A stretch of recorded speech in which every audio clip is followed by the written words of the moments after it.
Cheers. Starbucks. Starbucks. Starbucks.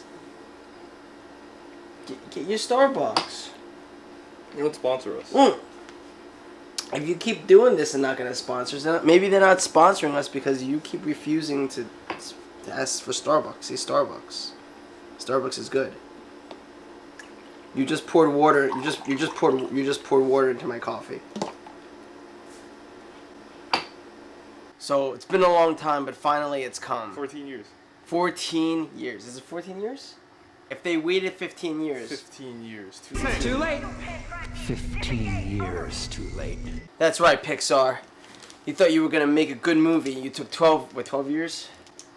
Took 12 years? 14! Oh, fuck. 14! We probably watched Incredibles 1 more times than we've seen Cars 1. Ka-chow. Have we? Let's tally I it. have. 1, 2, 3, 4. Ding, ding, ding. A lot. It's been a lot.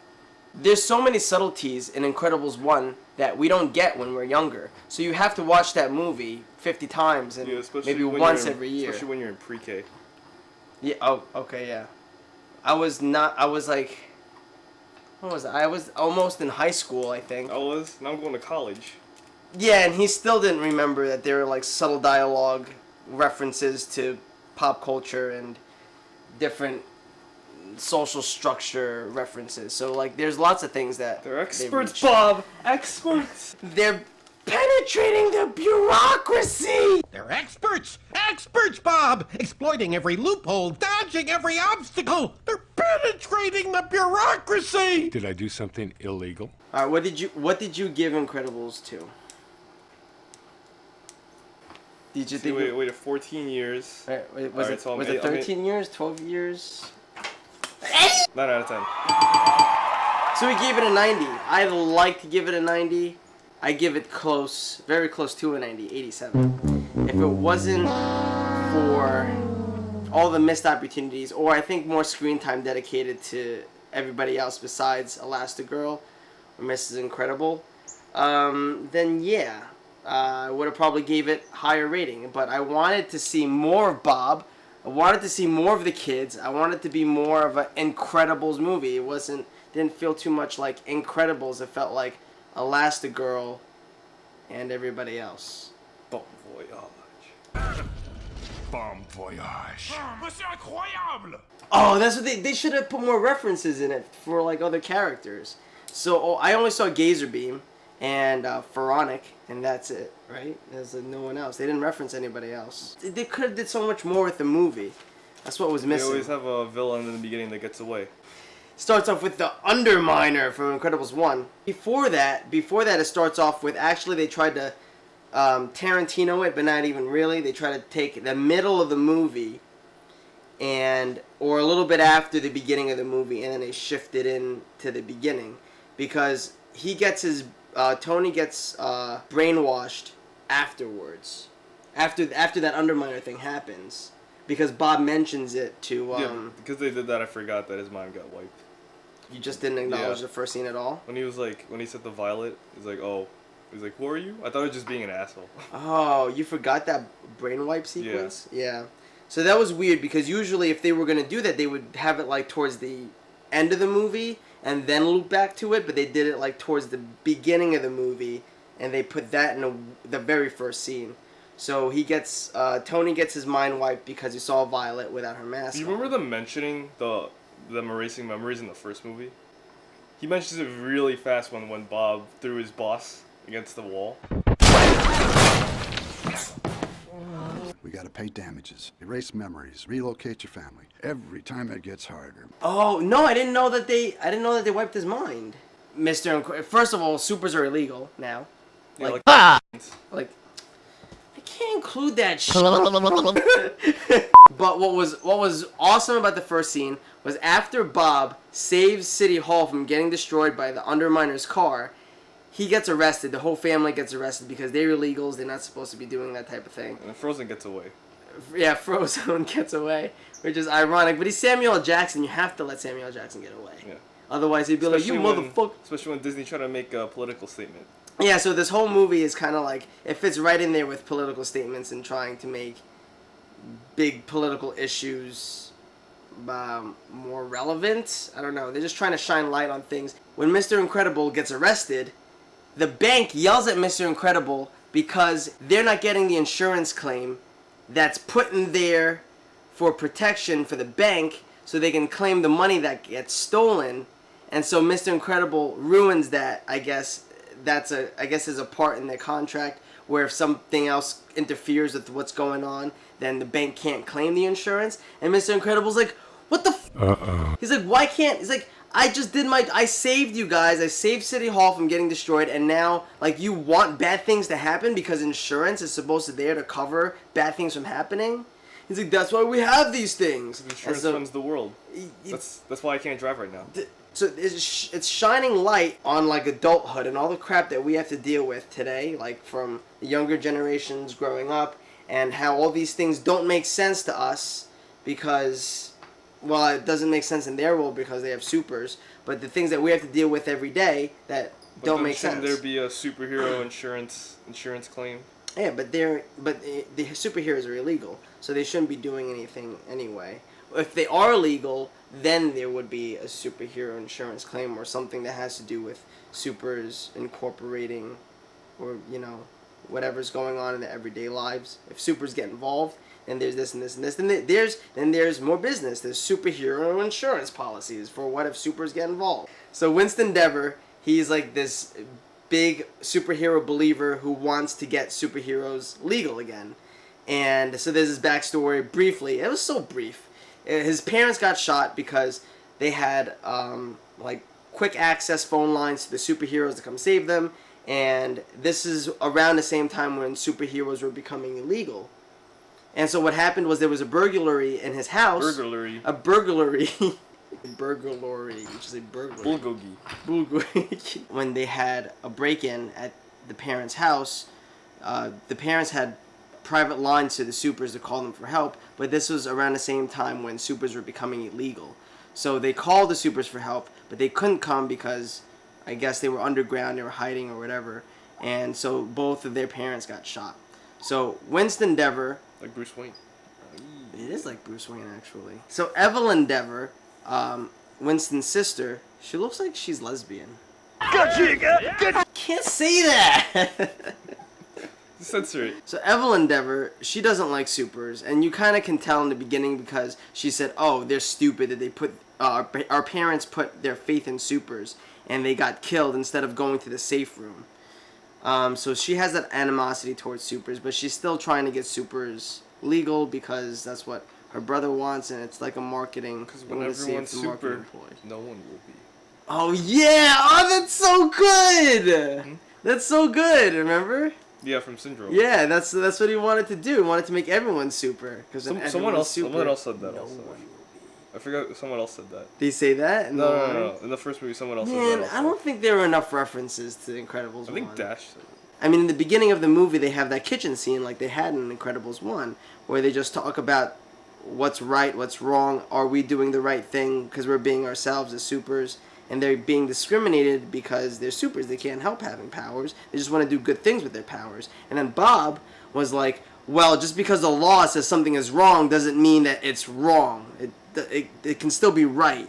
The law doesn't mean that when something is wrong that it's necessarily wrong or fair. So I don't know if that was another political thing that they were throwing in there.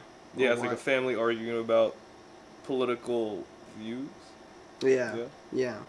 But it was like, it's kind of like Captain America. It's kind of like the Civil War thing. It's like just because they say it's illegal doesn't mean it's fair or if it's right. So you should stand against it because that's the right thing to do. Disney loves that shit. Yeah, Disney does. Even though Disney's a multi-billion corporation, it doesn't give two shits whether something's fair or not because they rule everything. Because they're white slavers that take these things and okay, but that was a cool thing that you brought to my attention. What Evelyn Dever's name is supposed to be. What is it? Evelyn Dever. I fucking hate you. I thought that was stupid. Violet getting upset with brainwashed Tony, like as that being a plot for just drama between her and her dad.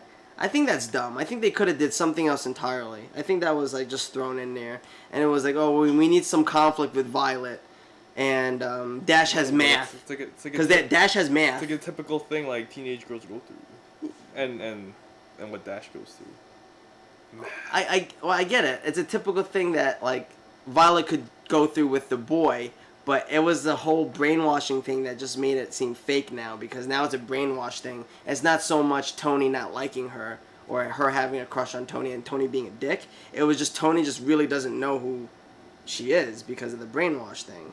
And then he fixes it like right away. He's just like, oh, you know, like, well, let's go to the. Oh, that's kind of actually that was kind of cool how Mr. Incredible tries to fix it, going to the restaurant, but he just made it worse.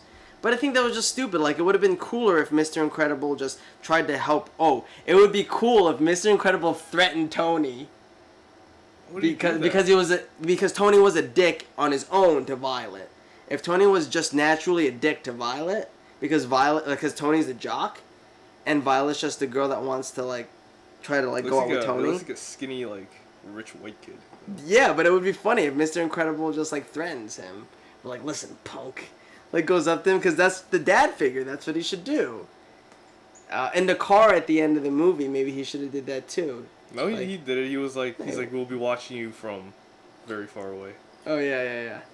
Here's a plot change that I wanted. I wanted Elastigirl to succeed early on in the movie, and then heroes are legal, and then the family fights to stop Screenslaver together, along with all the other heroes that Screenslaver turned into villains. So now, which it kind of happened, but it happened way later on. I wanted like all the heroes except the Incredibles to be villains, and then they all had to fight them. And then I don't think heroes should be legal yet. Right, and I also thought and I think that I think they should be publicly supported. That's it. Now it would have been dark though. Because in order for that to happen, in order for heroes to like stay illegal, I feel like the villains, the heroes that were turned into villains would have to do some pretty dark things to like citizens and stuff like that. And you'd probably see like, I don't know, people die or whatever. And then you do see people die in the first movie. Yeah, when they chased Dash and Dash would die. No, and Dash like had all those people chasing him. They crashed into hills and stuff and they all blew up. Yeah, that was dark. No, but it was like kid friendly. It's like you don't really think about it, right? And then the no capes thing, the oh yeah, all those heroes died. Then the guy sucked into the elevator. What was her name? Turbo Girl gets sucked in a plane turbine. Yeah. And then Syndrome gets sucked in a plane turbine at the end. Oh yeah, wow. And he dies. Yeah. I thought they could have been a better out for Syndrome. I would have thought it would have been cool if Syndrome lived, and then he comes back in the second movie, but not as the main villain. You visit him in jail? Yeah, something like that. That would have been cool. Or they need his help. Alright, Jack. Alright, let's talk about Jack. Best character. Yeah, so I think I like the Jack scene with the raccoon. I thought that was gonna be really corny. Yeah, I really thought it was gonna be stupid, but it actually turned out to be pretty funny. Remember he turns on, he's like flame on, he turns into fire. Yeah, the raccoon's like, the fuck, and like it just runs behind a lawn chair. He's like slowly going towards him. He's throwing all the chairs. Yeah, he's just like blasting him out of the way. It's epic. And then, but even before that, like you were like, oh, his lasers aren't that strong, remember? Yeah. But like he was like lasering the whole yard and like cutting all the. Yeah, but it can't cut through concrete. It can only cut through like fabric. Oh yeah. Like you saw it cut the umbrella. It cut the umbrella, but the umbrella was steel. Like you saw like the steel get cut. Yeah. It's not as thick as the concrete. Yeah, it wasn't super strong, but it was still strong enough. And then when they had the suit on him, and they were playing around with the little screen, and they were trying out all his different powers. And they were like, just shooting his eyes around. Even Cookie. It was like yum yum. Was it yum yum cookie? Yum yum cookie. Yum yum cookie. Cookies aren't effective. It brings out the demon child. The demon child. The demon child. When I thought when Jack was taken care of by Edna, and Jack basically becomes like little Edna, like almost like second Edna, when they went into the room, when they see the door, and she goes, Edna mode. She takes out her cigarette, Edna mode, and then Jack goes, yum yum yum. He pulls out his lollipop. Nam nam nam. It would have been cool if the turret came down like, and then it goes back up again like it did in Incredibles 1. Remember, we were like, what the f*** when we saw that in Incredibles 1? She has a minigun. Yeah, it comes out. That was awesome. She has all those like superhero tech. Yeah, Get that yeah, shit. yeah. She has to have that place protected, otherwise everyone would break in and steal their shit. You know they reused the same like audio dialogue from Incredibles 1 for Jack Jack. Oh, they did? Yeah. They didn't use a new voice actor? Oh, wow. The action sequence they had with Elastigirl trying to save the monorail, I thought that was awesome. The cinematography was awesome. The camera work was awesome. The action was awesome. All that was like top notch. Like Halo Reach. They even had when the senator or the congresswoman or whatever, the public representative was... The ambassador? Yeah, the ambassador was at the talk show, and then she was she was in danger, and so Elastigirl had to run through the hallway. You see the camera pan right behind her to make it seem like it's one whole shot, and like you could do that because it's an animated movie. You could bring the camera wherever the fuck you want. But it was awesome because like you just have all these camera angles, then while Elastigirl's like sliding on buildings and shit, like the camera just following her from like one shot to the next. The screen transition when they were at Winston Dever's place, and they were talking about how they were gonna reintroduce supers again, and Helen is like, they're gonna start. They told her they're gonna start with Helen, and Helen is just like, oh, and then it cuts to the from the place at Winston's place, and then it cuts straight to them being at home again. She's brushing her teeth. I thought that was a great and I forget what the dialogue was. And Bob was like, "I'm gonna do great." Yeah, he's like, great. Really? Why were the only ones laughing in the theater for that? I don't know. There's so many subtle jokes that everyone just yeah, like, I think I think because we have a better understanding of Mr. Incredible's ego, and like they don't because they haven't watched the movie that many times. They just see it as like, oh, whatever. I'm pretty sure like, people did.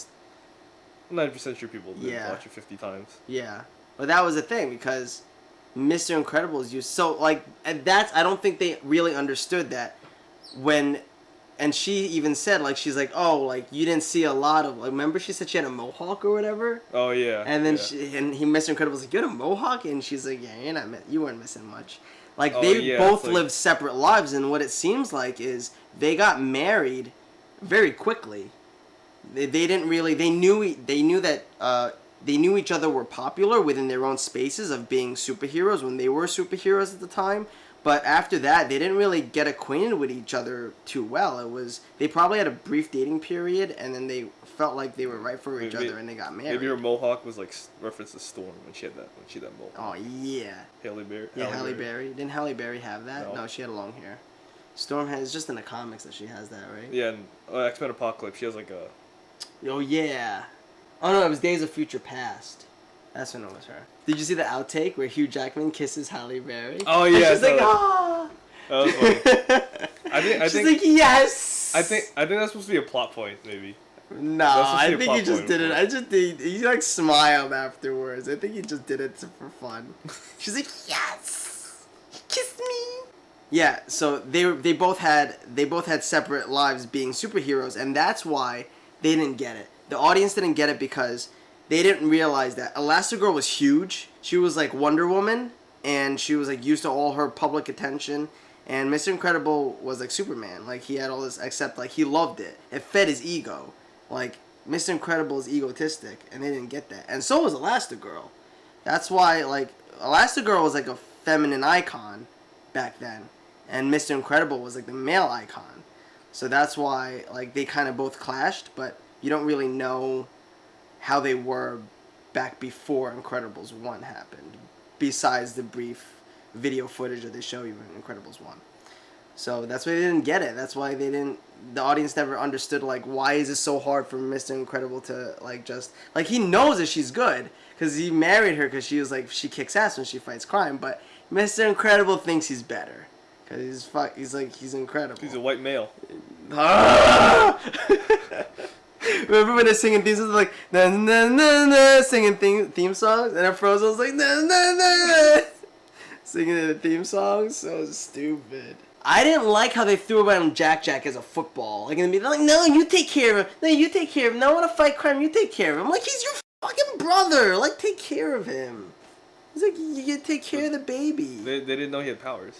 Yeah, that's true. I forgot about that. They didn't know. At the end, when they found out he had powers, they basically used him as a gun. Oh, yeah, when they were shooting him? Yeah. Yeah, they were. Yeah, so, like, he forgot. I remembered, in the end of Incredibles 1, only Syndrome knew he had powers because he was, like, hanging on to Syndrome and, like, turning into different monsters and beating the crap out of Syndrome, then turning on fire. And Syndrome was like, like, what the fuck? Like, he's on his leg, he's turning into fire. Like, what the fuck? Get off of me! And He then... knocks out his rocket boot. Yeah, and then he flies into the turbine and explodes. Jack killed Syndrome. Yeah, Jack did kill... He Yeah, killed Jack, Syndrome. that's crazy! The baby killed the main villain in the first movie. I don't understand. That's insane. Like, how did Actually- Pixar...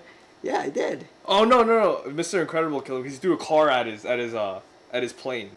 But then he got sucked into the jetpack. Yeah, because Mr. Incredible threw a car at his plane. Oh, okay. And then he got knocked in the turbine and exploded, so Mr. Incredible killed That's him. still dark, though. Mr. Incredible killed Syndrome. So they showed Gazer Beam's corpse in the Yeah. first movie. That's true. Yeah. Oh man, you see though, now thinking about it, like they weren't in, I don't know, there weren't enough dark parts in 2 that 1 had.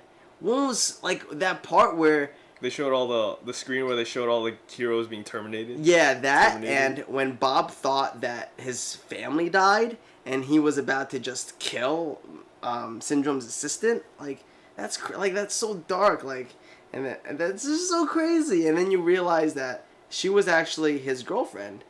The silver-haired girl was actually Syndrome's girlfriend or whatever it It was. was like a.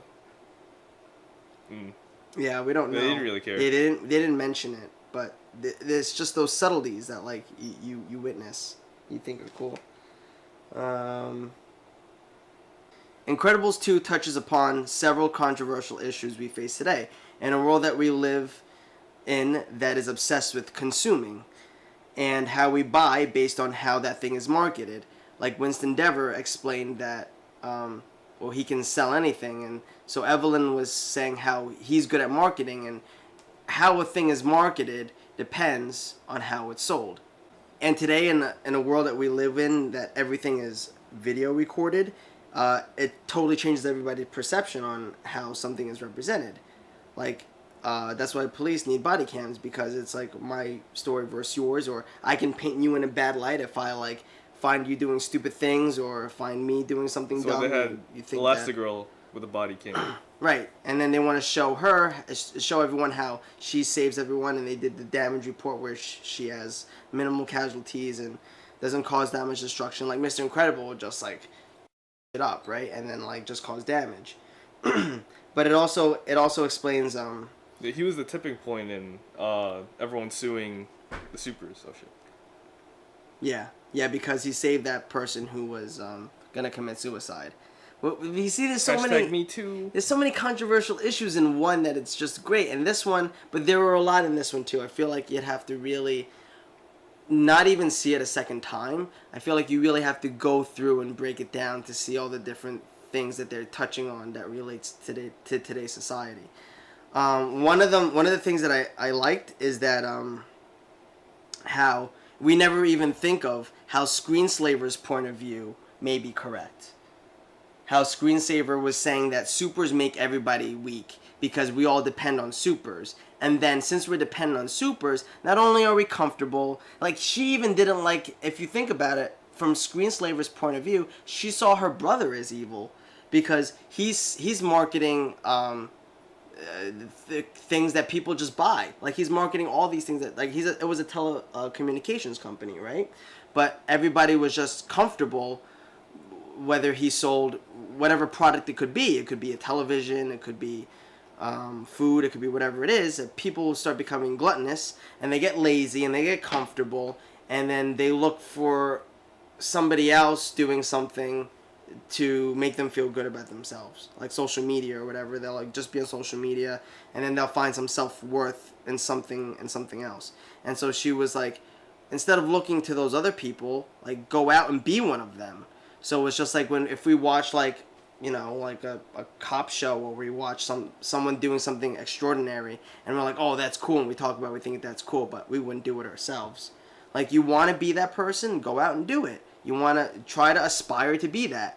You want to, you know, you see somebody fit, or you want to be fit, go to the gym. It's kind of like, that's what she's saying. Stop being lazy. Stop using other people as an example and living vicariously through other people. You think that's cool? Go do it. And then we're just complacent. We're lazy. We think that's cool. We want them to do it, but we just want to watch them do it. We don't want to do it ourselves. So she sees that as evil but at the same time, what she's suggesting is causing more danger. And when there's more danger, there's more risk in people getting hurt. And so that's the trade-off. Yeah. People can't have... Jump in nuclear waste, you get power. Or you become Syndrome. Oh, yeah. And Syndrome is basically Iron Man. Think about it. He's Batman because he has those like he has those finger beams. Oh yeah, that was awesome. Yeah, that was just it was like anti-gravity thing. He called it zero mass point or something. Yeah. That was awesome. That's such a cool idea. He just freezes people like this. Yeah. So OP. Freezes the whole family. He's like, oh wait. It's like Mr. Elastigirl, Mr. Incredible, and you guys got busy. There's a whole family of supers now. Oh, it's too good. Remember? Is he a redneck? No, he just wanted to say it like that. Disney is so good at like understanding how normal people work and then marketing it back to us to make us feel like we're being recognized as normal people. But the CEOs have no clue. Like, they don't care at all. Like, they're just like, yes, feed them what they want to hear. Give us the money. Yes, give us the money. So, I mean, that's Disney. And white slavers. Bob Iger. Yeah, Bob Iger. Shit. We're never going to get to go to Disney World ever again. But, yeah, it was good. It was good. I say watch it. Watch it. I'm going to watch it so many times after it comes out on DVD so I could pick it apart. Maybe we'll make a part 2 of this, but I doubt it. I think we basically remember everything. The Incredible! The Incredible was awesome. The Incredible. Incredible had more screen time. I'm gonna put that out. I want to see if it did. Yeah, you failed. The Incredible has more screen time than Mr. Incredible had in his costume. So we're gonna go back and check that out. But The Incredible was man, Incredible was so cool. I'm mad that Mr. Incredible didn't get. Oh, he does at the end, but it becomes a different Incredible car. It's like a family car after that. But that was cool. Yeah, it's red. Yeah, it's all red. Yeah, that's cool. He's like, my car. He's like sleep deprived and all that shit. He's like, my car. He pulls up the remote control. He's like, he's like, it's not again. Yeah, he was gonna steal it back. He's like, hey, they told me it was destroyed. They never said how I got destroyed. No, but Mr. Incredible said no, he never. He's just referencing something we've never seen before. Yeah. Oh yeah, I didn't like the whole like Mr. Mom plot for Mr. Incredible. I thought they could have. Oh. Yeah, I thought they could have did something else with him. Like I thought they could have. What I wanted them to do is like, Mr. Incredible goes and tries to be super anyway. Like he sneaks out and he just tries to do it anyway. He goes against Helen, and maybe he makes it look bad for her because maybe he causes too much destruction in trying to save, like another incident going down, or it's the same incident that Helen is trying to solve, like with Screenslaver, and he f***s her up. He messes up her like mission, and so they get into a feud because of that. Yeah. And then she was like, I had things handled, Bob. You're supposed to be home watching the kids. And he'd be like, well, I was, but I thought that you could use some help. And then she'd be like, oh, what, you're trying to say that I don't do a good job as you do? And he goes, I'm not trying to say that. So I thought they could have I thought that would have been a cooler road to go down. So I think someone pointed out that you don't have to be a superhero by saving people. You can be a superhero by being a dad. Oh, that's what they said? Someone said? Yeah, I guess they wanted to do that too. So they probably took two plot points. But it was weird because Mr. Incredible was doing good at being a mom. After a while, he was getting everything down. You saw like the house was organized. He was actually like being really nice when he was talking to Violet. He was like, "Well, of course, sweetie. I mean, some people they feel differently about that. Remember?" And then Dash is running out the house like, don't forget your books." And then like he had it nailed down. The refrigerator was all organized. Was Did you it? see that? I Yeah. didn't notice that. Yeah, he had everything. Like he was so good at it after a while. Then it fell to shit after I don't know what happened. He like remember he was up late or whatever and he fell to shit and they had to drop Jack You off. had to watch Jack. Yeah, he couldn't keep up with it and then he had to drop her off because he ran out of sleep or he wasn't getting sleep. So, but that was it. It was a good movie. I say see it. I give it 8.7 out of 10. Well, come on. And screw you, Starbucks. No, I'm not gonna do it. Screw you, Starbucks. You didn't sponsor my video. Come on, Starbucks. Throw us a bone. Like, seriously. Yeah, that's what you get. I don't know what our next movie is gonna be, but it'll be... Avengers Infinity War. Maybe I want it to be Tom Cruise and Mission Avengers Impossible. Infinity War. Yeah, we're just gonna shit on Avengers Infinity War 2. Yeah, only because you don't like it. No, that's because Infinity War, the first one, sucked. It sucked, guys. Sucked. Alright, check it out next time, guys. See ya.